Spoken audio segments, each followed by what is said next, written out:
So let's move on to our final keynote, where we look at the critical infrastructure behind AI, the transformation of telecom providers into full-scale digital enablers. And we are about to hear how this shift is powering AI adoption across industries, creating future-ready services.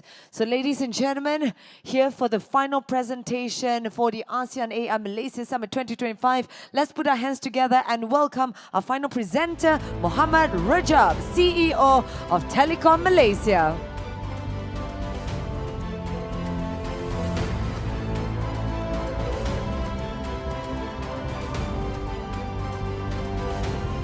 With the legions of fans at the side. All from Telekom Malaysia over there, is it? Betul lah? Yes, so. You brought the whole village. Great.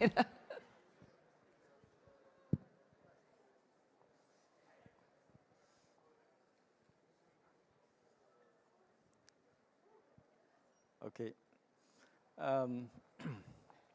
Assalamualaikum warahmatullahi wabarakatuh. Good afternoon. You know, our brain is powered by something that we eat. The AI is powered by the electricity. So, if you think that AI is something that has no limit, think again. There is limit. And you know, in the past few years and the forecast for the next 5 years, today we have globally, the consumption of data center on the power is about 60 gigawatt.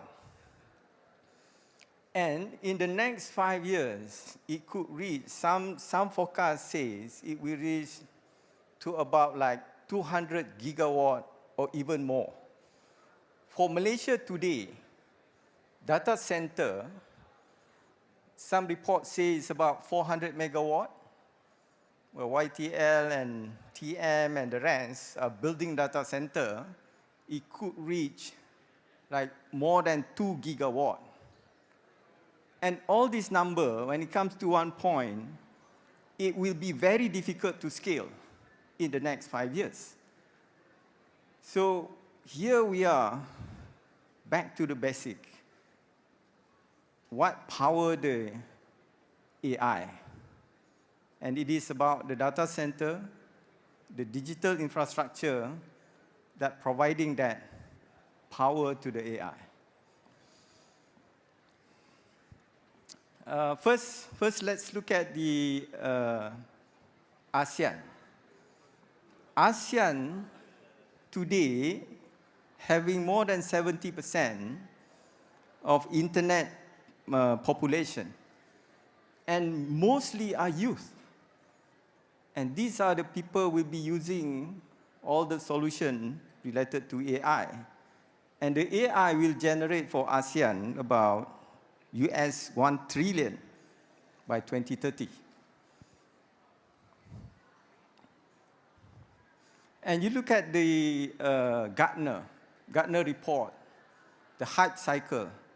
What are the things that up and coming, and what it is today? You look at the, mainly it will be about the autonomous AI, the Gen AI. And then there will be a mainstay there, it's about cloud, the cloud native. It will be inseparable, these two. Whenever you want to build a solution, these two need to be together. And to put trust to the people that are using it, to the company, enterprises, the government that are using it, then we need the security. And this security is also evolving. The attacks on the security that we have is also evolving. So we need a much more advanced, human-centric security and privacy. So these are the three main areas that will be very relevant to the next 5 years for AI. let's take a look for us in TM, Telekom Malaysia. I look at the people in the room today, probably don't remember the years before the 70s. But if you look at TM today, or in the past, before the 80s, before the 90s, it was all about telephony. And then in the 90s to 2000, 2010, it was about the internet, the broadband. Then we move on. Today, TM is not just about the connectivity. Today, we are having the infrastructure for data center. Of course, the connectivity that include fixed and wireless, mobile. And we have the cloud. So TM have evolved with the technology.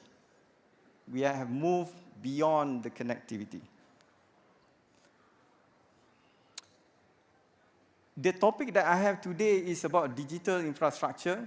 Of course, many speakers, many showcase that you have seen, or the talk from the minister, is not just about the infrastructure. There's also about the data ecosystem, the talent, the policy, the security, and the ecosystem. This has been talked much about, but I'm going to focus on the infrastructure, because that is what we are doing today to support the nation. In Unify, of course, you know, we are providing the internet that is unified today. For the government and business, we have TM1, we have Credence, a full subsidiary of TM, focusing on digital solutions. And of course, we have TM Global that providing the customer today for data centers and the connectivity globally. You have listened a lot about sovereignty. The sovereignty, everyone wants to claim for sovereignty. Everyone wants to have sovereignty on their solution. But what exactly and who can really claim about this sovereignty? No one is giving any certification about sovereignty, but it is really important, really important, like what been discussed in the previous panel session. So if I were to refer this to, again, Gartner, they have put together layers of sovereignty. Anyone that wants to put their data on the cloud or AI to process, you need to ask this question. First, whether you have the ownership and authority for the data that you put on the cloud. Whether that jurisdiction of the data within the country, anyone can claim, but you have to challenge that. That is the first layer. Second is about locality. This is mainly what being claimed today. Whether or not your data in the country is local or not local, whether the data center it is in the country or not. Then it is not about just in the country. Your data could be moving, data in motion. Any hyperscalers or any data center could be in any region, and that data can be moving. Do you know or not whether or not your data moved out of the country and coming back? And then, of course, the data privacy. Whether or not it is accessible by anyone, whether it's being protected, whether the security that you put together for your data is really good, and whether or not you have the rights to audit your own data, or the provider that you are giving out your data is, you can do and access and audit. Then let's get back to TM now. When it comes to digital infrastructure, we are providing the infrastructure not just in Malaysia. Any hyperscalers coming to Malaysia, the first question is about data center. how much power that you can provide, how much availability of the data center that you have, and the connectivity between those data centers. But the question does not stop there. How much is the connectivity that I can have moving out of the country to connect me to all other countries and data centers in the world? So that is what we are providing today. And you can see locally, domestically, we have like 720,000 kilometers of fibers.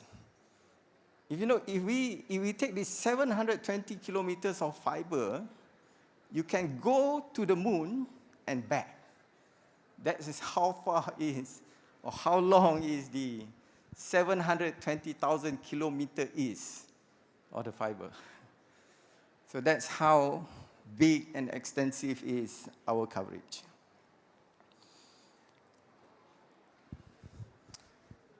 Now the cloud.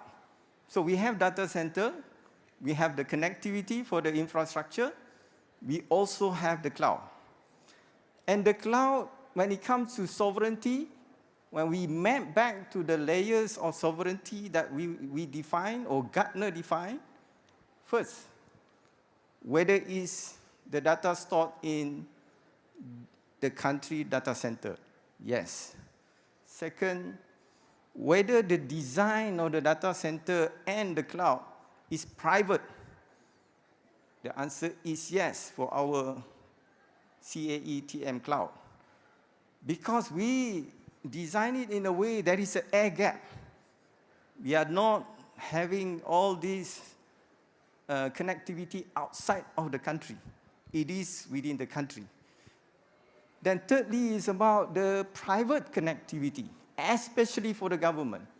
We design and make it so private within the government, secure. Every traffic, everything is going through that private connectivity.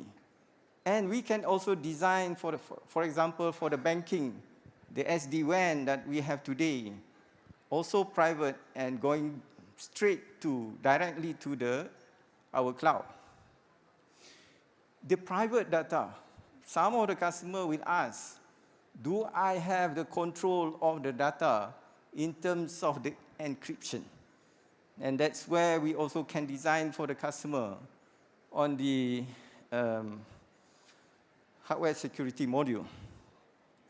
And then, of course, when you have all your workload in our data center, in our cloud, then we also going to maintain for you. We're going to protect it for you. And all of this being managed by our own people locally here in Malaysia. And today we have 3 availability zones. Any hyperscaler that you ask, mostly will have 3 data centers with 3 availability zones in a region. For example, in Malaysia, there will be 3. And for the banking sector, there's also additional compliance that we need to do for RMIT. Now, this is going to be my last page. You have seen, you have listened, look at all the showcases of the solution in the hall or the other hall. You're probably going to be excited, or you're going to be having fear. What is the future like? Losing the job or not losing the job, or so me myself, when I look at all these solutions, right, is the more you know, the more you get to know, the more you learn. It's like the more you feel that you don't know. There's so much more to this. You feel like you know nothing. But then the solution that we have today, either you embrace this AI or you're going to be fear about it. Don't be. Because in the end, here today, TM have been in Malaysia for almost 80 years. We're going to be 80 years next year.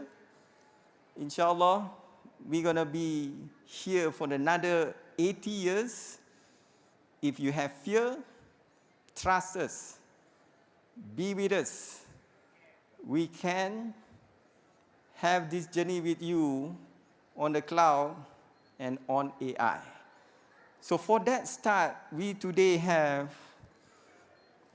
TM itself have built the capability of people to focus on AI. And you can see the infrastructure itself today, we are scaling up to 100 megawatt to cater for all the demand for the data center. That probably not gonna be enough. It will be more. And there will be, of course, the compute, NVIDIA, and all else, and probably Grok. It's a Grok, and maybe gonna be one of them later on. And then, of course, the AI platform, all the solutions that we can put together. We will be with you to build this nation, to build the AI solution for the future. So don't fear, be with us, trust us. Telekom Malaysia have been here for 80 years. We'll be there as well for another 80 years. Thank you.